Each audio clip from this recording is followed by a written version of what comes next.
하나님 말씀입니다. 창세기 2장입니다.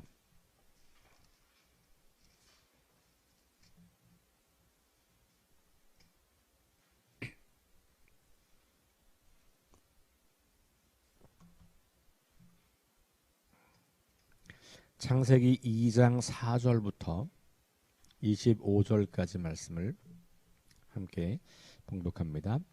이것이 천지가 창조될 때에 하늘과 땅의 내력이니 여호와 하나님이 땅과 하늘을 만드시던 날에 여호와 하나님이 땅에 비를 내리지 아니하셨고 땅을 갈 사람도 없었으므로 들에는 초목이 아직 없었고 밭에는 채소가 나지 아니하였으며 안개만 땅에서 올라와 온 지면을 적시었더라.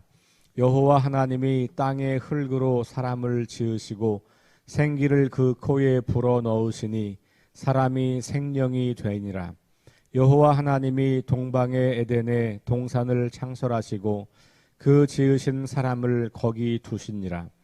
여호와 하나님이 그 땅에서 보기에 아름답고 먹기에 좋은 나무가 나게 하시니 동산 가운데에는 생명나무와 선악을 알게 하는 나무도 있더라. 강이 에덴에서 흘러나와 동산을 적시고 거기서부터 갈라져 네 근원이 되었으니 첫째의 이름은 비손이라. 금이 있는 하윌라 온 땅을 둘렀으며 그 땅의 금은 순금이요 그곳에는 베델리엄과 호마노도 있더라. 둘째 강의 이름은 기혼이라. 구슬 온 땅에 둘렀고 셋째 강의 이름은 히데게르라. 아수르 동쪽으로 흘렀으며 넷째 강은 유브라데더라. 여호와 하나님이 그 사람을 이끌어 에덴 동산에 두어 그것을 경작하며 지키게 하시고 여호와 하나님이 그 사람에게 명하여 이르시되 동산 각종 나무의 열매는 내가 임으로 먹되 선악을 알게 하는 나무의 열매는 먹지 말라. 내가 먹는 날에는 반드시 죽으리라 하시니라. 여호와 하나님이 이르시되 사람이 혼자 사는 것이 좋지 아니하니 내가 그를 위하여 돕는 배필을 지으리라 하시니라. 여호와 하나님이 흙으로 각종 짐승과 공중의 각종 새를 지으시고 아담이 무엇이라고 부르시나 보려고 그것들을 그에게로 이끌어 가시니 아담이 각 생물을 부르는 것이 곧 그 이름이 되었더라. 아담이 모든 가축과 공중의 새와 들의 모든 짐승에게 이름을 주니라.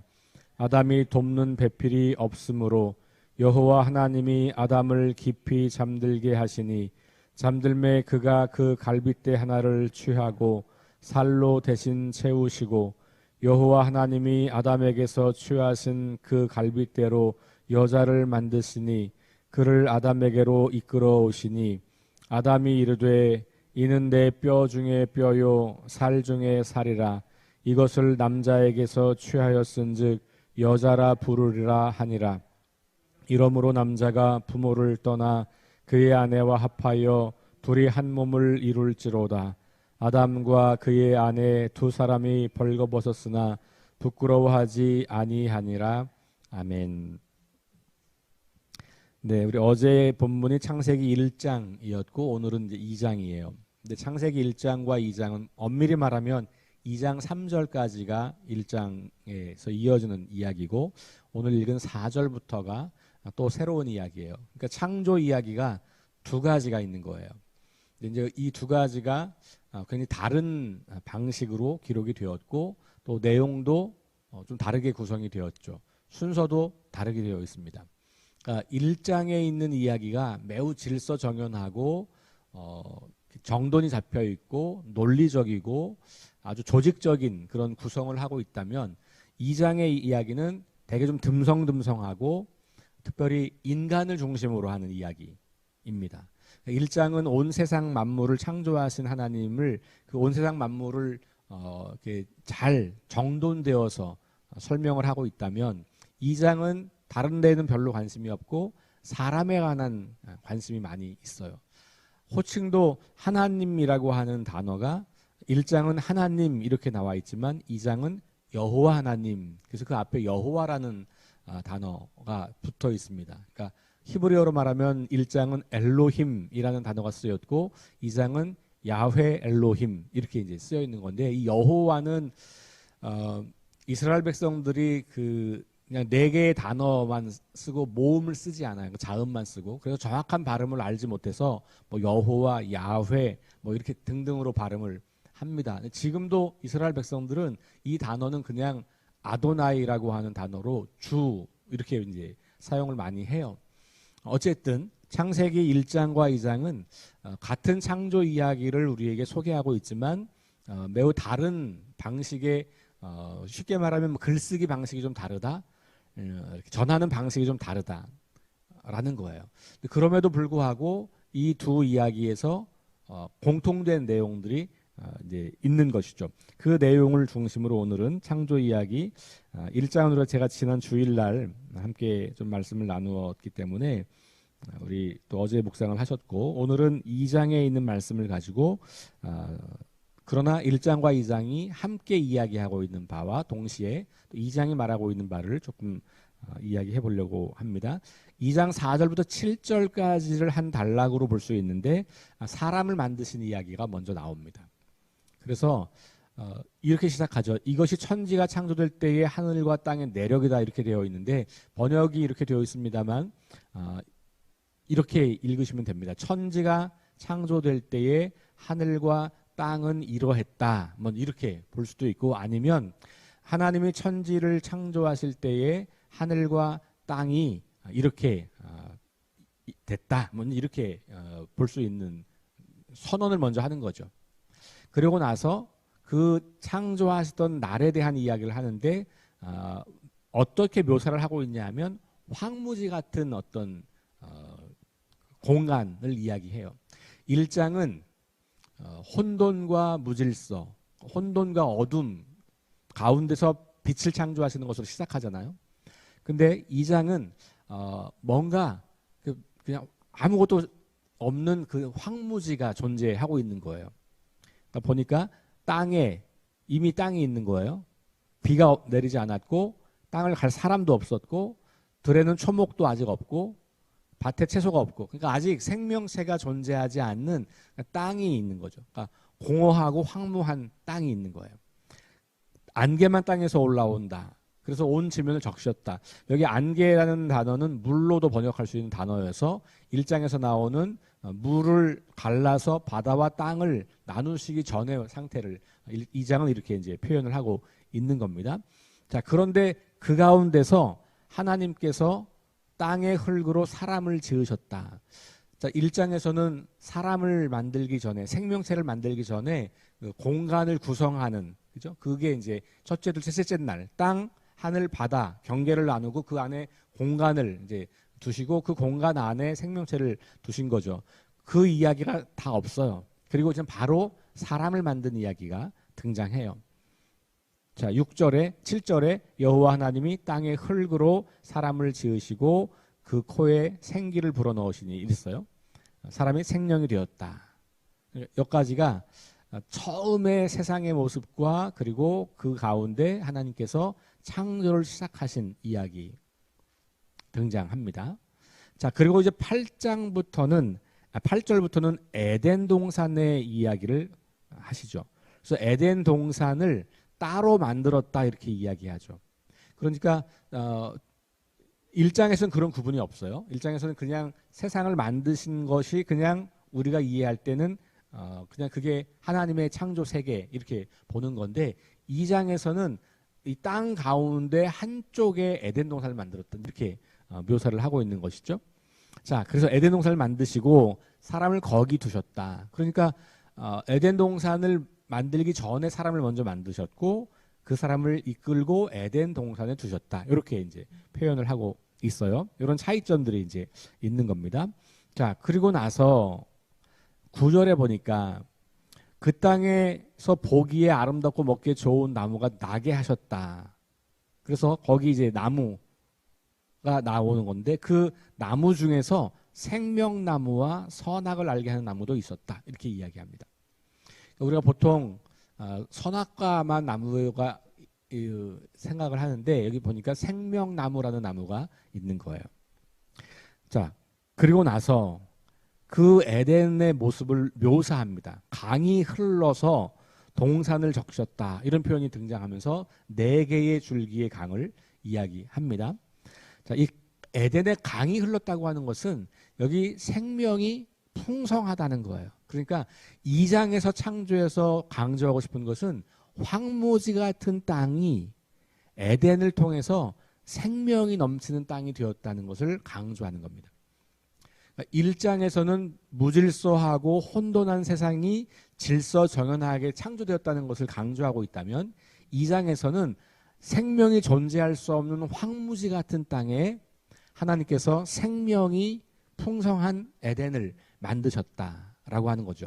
에덴이라고 하는 단어의 문자적 의미는 기쁨이라는 말이에요. 기쁨. 그러니까 생명이 풍성해지기 때문에 거기에 기쁨이 넘치게 되는 그런 곳을 만드셨다라고 이야기하는 거예요. 그리고 15절부터는 그 에덴 동산에 살고 있는 사람의 역할과 임무를 이야기합니다. 15절 보니까 여호와 하나님이 그 사람을 이끌어 에덴 동산에 두어 그것을 경작하며 지키게 하시고, 그러니까 요 모양이 바로 동산지기 혹은 정원사, 영어 표현으로 보면 인간을 이렇게 정원사로 표현을 많이 해요. 그러니까 하나님의 이 세상을 잘 가꾸는 사람. 이제 정원사는 자기 마음대로 막 하는 게 아니고 그 정원의 주인의 의도를 잘 파악하고 하는 거죠. 우리가 오랫동안 들었던 그 어려운 뭐 어렵진 않지만 그냥 잘 쓰지 않는 생소한 단어로 표현하면 청지기라는 말이에요. 청지기. 이거 그냥 단순하게 말하면 관리인이거든요. 하나님이 에덴 동산을 만드시고 거기 풍성한 생명이 나게 하시고 사람을 거기 이끌어 두신 다음에 이 사람 보고 이 에덴 동산을 잘 가꾸고 돌보고 지키라고 하신 거예요. 그러니까 1장에서 나오는 하나님의 형상대로 만들었고 땅을 정복하고 다스리라 명령했던 것과 요 이야기가 같은 이야기예요.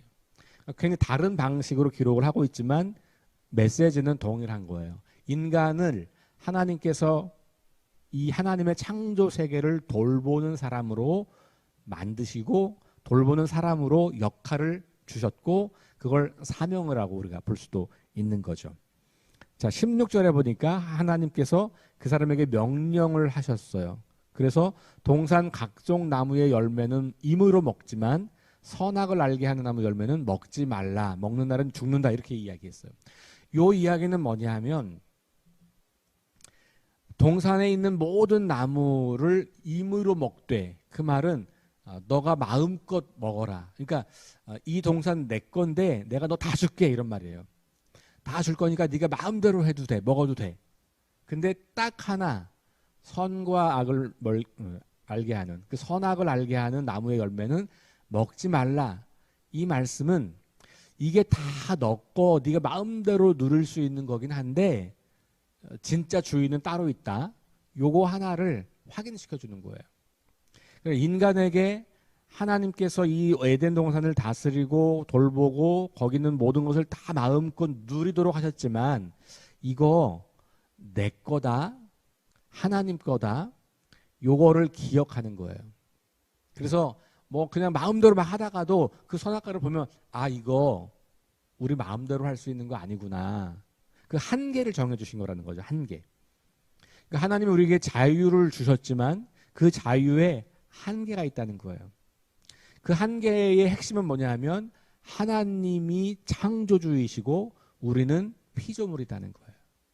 우리가 마음대로 할 수 있다고 생각하지만 마음대로 할 수 있는 것도 하나님이 허락하신 범위 안에서 마음대로 할 수 있는 거예요. 그리고 궁극으로 가면 하나님에게 소유권이 있다는 것을 인정하는 것이죠. 선악과를 따먹었다는 것은 하나님의 소유권을 침범했다는 거예요. 그래서 우리가 전통적으로 제가 자주 표현하는 것으로 말하면 내가 인생의 주인이 돼버린 거예요. 내가 하나님이 아니라 내가 이 동산의 왕이 되어버린 것. 하나님께서 나한테 선물로 주신 것인데 마치 내 것인 양 하기 시작한 것. 요게 이제 죄의 근본인 거예요.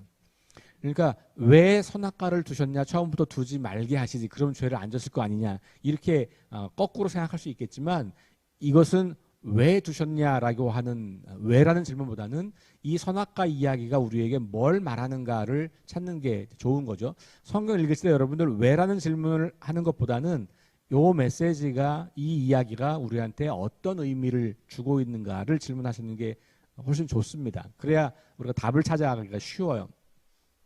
선악과 이야기도 그런 거예요. 왜 하나님은 이렇게 짓궂게 선악과 같은 걸 둬가지고 인간을 시험하냐, 이렇게 말씀을 하시는 분들이 종종 계시거든요. 시험하는 게 아니고 하나님과 인간 사이의 질적인 차이를 보여주는 그런 것이죠. 그래서 인간은 인간의 유한성과 한계성 안에서 하나님이 주신 것을 누리며 하나님께서 맡기신 사명을 감당하는 존재로 살아가는 것이고, 그 모든 것의 주인은 하나님이시다라는 것을 우리에게 보여주는 거죠. 그러니까 창세기 1장에서 나타나는 하나님의 형상대로 지음받아서 이 땅을 정복하고 다스리라고 명령하신 그 하나님과 2장에서 말하는 선악과를 두어서, 그리고 에덴 동산에 사람을 두어서 이 에덴 동산을 다스리고 관리하게 하시는 하나님이 다른 하나님이 아닌 거예요.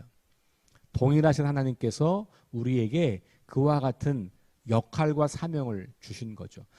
그것이 인간에게 특별한 거예요. 제가 주일날 설교하면서 특별함을 말하기 전에 그냥 일반 다른 동물과 다른 어떤 피조물과 같다, 이런 이야기를 드렸잖아요. 요 한계를 인정하는 거예요. 선악과 이야기는 너가 마음대로 사용할 수 있다고 해서 너가 다른 자연이나 다른 동물보다 뭐가 특별하다라고 생각할 수 있는 게 없다는 거예요. 똑같이 하나님의 창조물이다 라는 거죠. 요 두 가지, 특별함과 일반적인 것이 잘 균형을 잡아야지, 둘 중에 어느 하나를 지나치게 강조하기 시작하면 그러면 이제 문제가 생기기 시작하는 거예요. 일반적인 것만 강조하면 그러면 인간의 존재 가치가 떨어질 수밖에 없는 거죠. 그렇죠?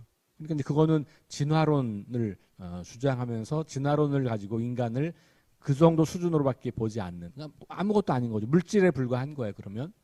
그러나 성경은 그렇게 보지 않아요. 하나님이 우리를 창조하셨고 그 창조하시면서 우리에게 특별한 사명과 임무를 주셨고, 그것은 하나님을 닮은 존재로서, 그리고 하나님의 마음과 생각을 알 수 있는 존재로서, 그리고 하나님이 행하시는 그 창조의 사역과, 창조가 한 번 끝난 게 아니고 계속해서 이 창조는 이어가는 건데, 그 창조의 과정에서 인간을 하나님의 동역자로 부르셨고 그 역할을 맡기셨다라고 하는 것, 굉장히 중요한 겁니다. 그것의 특별함을 기억하고 살아가는 거예요.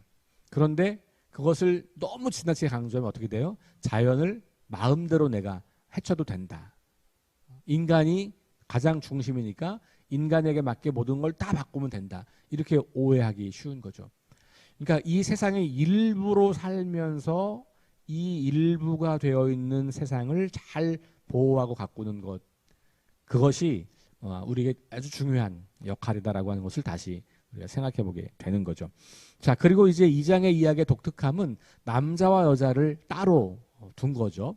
1장에서는 사람을 창조했다라고 하는 것으로 그냥 끝나지만 2장에서는 남자를 먼저 창조했고 그 뒤에 혼자서 있는 게 보기에 좋지 않아서 여자를 만들었다, 이렇게 나오는 거죠. 자, 1장에서 우리 지난주 본문 7번 반복했던 본문이 뭐였습니까? 보시기에 좋았더라. 그렇죠? 근데 2장에서 하나님께서 보시기 좋지 않은 게 있었어요. 그게 뭐냐 하면 혼자 사는 거, 이렇게 여기서 말하고 있어요. 그래서 남자에게 돕는 배필을 만들어 주신 거죠. 인간은 혼자서 살 수 없는 존재. 물론 이것을 남자와 여자로 볼 수도 보는 거지만, 그러나 이것을 조금 확장하면 인간은 혼자서 살 수 없다. 그러니까 하나님께서 인간은 서로 관계적인 존재로 만들었다. 서로 돕고 사랑하고 섬기는 존재로 만들었다라는 것을 우리에게 들려주고 있는 것이죠. 그래서 돕는 배필이라고 하는 말이 연약하다, 열등하다라고 볼 수 없어요. 갈빗대 마찬가지입니다. 이거 열등한 게 아니고 오히려 갈빗대는 동등한 것이고, 그 다음에 돕는 배필이라면 돕는다는 말은 그러니까 흔히 말하는 보조자 역할이 아니라 내가 뭘 못하는 게 있어서 돕는 거잖아요. 내가 부족한 게 있는 게 있으니까 돕는 거죠. 그러니까 혼자서는 부족하기 때문에 그 부족함을 채워줄 수 있는 다른 존재가 필요한 거예요. 그러니까 이렇게 본다면 여성이 남성보다 열등하다고 보는 것은 아주 옛날 생각으로 성경, 그 시대의 눈으로 성경을 본 거예요. 이 성경을 있는 그대로 보면 그거는 열등하게 만들었다는 게 아니고 동등하게 서로를 세워주는 존재로 그렇게 만들었다라고 볼 수 있는 것이죠. 그렇게 해서 하나님께서 이 세상을 창조하신 2장의 이야기가 진행이 되고, 더군다나 뭐라고 말하냐면 남자가 부모를 떠나서 그의 아내와 합하여 둘이 한 몸을 이룬다. 굉장히 친밀한 어떤 관계를 형성하는 거고, 이게 가정을 우리가 이제 이루는 데 중요한 말씀으로 우리가 여기고 있죠. 중요한 것은 떠나는 거예요. 떠나는 것. 그러니까 부모를 떠나는 것이 굉장히 중요해요. 그리고 나서 한 몸을 이루는 겁니다. 떠나지 못하기 때문에 한 몸을 이루지 못하고 가정이 하나가 되지 못하는 경우들이 상당히 많은 것이죠. 문화적으로 우리 사회는 더군다나 그런 게 좀 많아요. 그러다 보니까 결혼한 이후의 자녀들에 대해서 부모님이 굉장히 지나친 통제와 간섭과 영향력을 행사하기 때문에 그 가정이 불행해지는 경우가 굉장히 많습니다. 근데 성경적으로는 떠나는 것이 맞아요.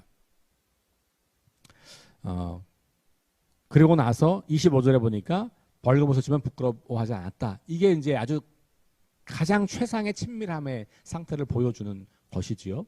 하나님께서 이렇게 남자와 여자를 통해서 그리고 사람을 돕는 배필을 두셨기 때문에 서로 깊은 친밀함과 인격적 관계를 맺으면서 살도록 이렇게 만드셨다라고 하는 것을 우리가 보게 됩니다. 그러니까 1장과 2장이 굉장히 많은 차이점이 존재함에도 불구하고 핵심은 창조주 하나님, 인간은 피조물, 그리고 이 모든 세상은 다 신적 존재가 아니라 피조물. 그래서 하나님의 창조주와 피조물의 이 간격을 선명하게 보여주고 있고요. 하나님께서 온 세상을 그냥 아무렇게나 만든 게 아니고 의도와 계획을 가지고 만드셨다. 근데 이 성경이 기록될 당시에 그 고대 세계에서는요, 세상이 어떻게 만들어지냐 하면 신과 신들이 싸워서 만들어지는 거예요. 신들끼리 막 전쟁을 해가지고 땅도 나오고 거기 막 생명도 나오고 사람도 나오고 막 이런 거거든요. 그런 세계관 속에 살고 있던 사람들에게 이 세상이 그렇게 만들어진 게 아니야. 하나님께서 의도를 가지고 계획을 하시고 질서 정연하게 만들고 그렇게 만드신 거야. 그리고 사람도 그렇게 그냥 신들에 의해서 부려지는 종처럼 만들어진 존재가 아니고 사람도 하나님이 만드셨고 우리 사람에게 아주 특별한 역할과 사명을 주셔서 우리가 이 땅을 하나님의 형상처럼 하나님을 대리해서 살아가도록 하신 거야. 인간의 존귀함과 존엄성을 말해주고 있는 거예요.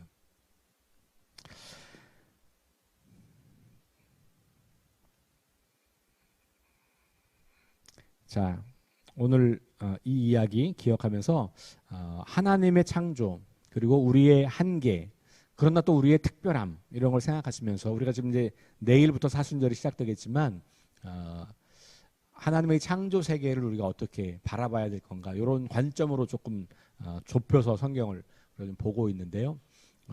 어제 오늘 이런 말씀들은 이제 전체 창세기 1장과 2장을 통해서 성경 전체에서 하나님이 이 세상을 어떻게 만드셨고 우리에게 어떤 역할을 주셨고 이런 걸 좀 서론적으로 본 거예요.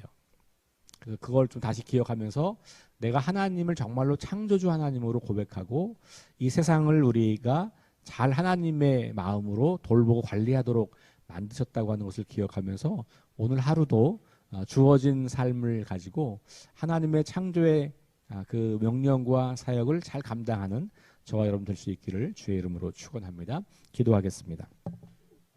하나님, 오늘 창세기 2장의 창조 이야기를 통하여서 황무지에서부터 풍성한 생명이 싹트는 동산으로 이 땅을 만드신 하나님의 이야기를 함께 보았습니다.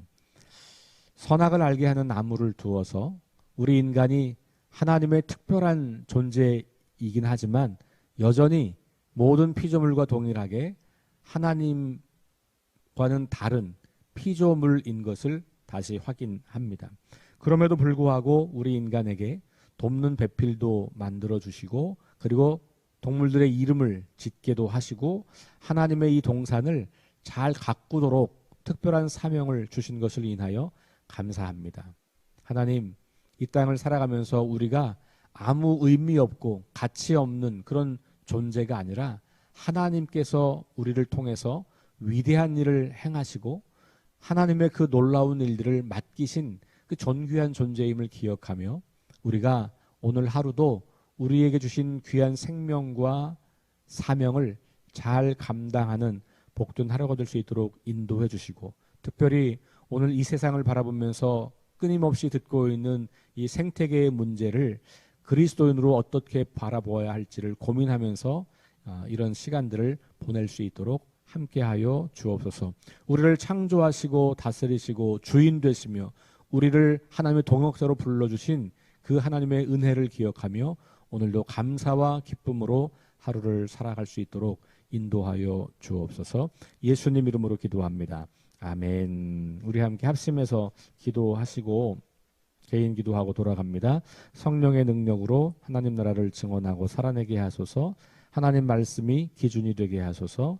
질병과 전쟁과 자연재해와 가난과 억압으로 고통당하는 사람들을 치유하여 주소서. 거룩한 습관을 형성하여 균형 있는 성장을 이루게 하소서. 다음 세대에게 하나님 나라 복음을 전수하게 하소서. 우리 함께 합심해서 기도하겠습니다.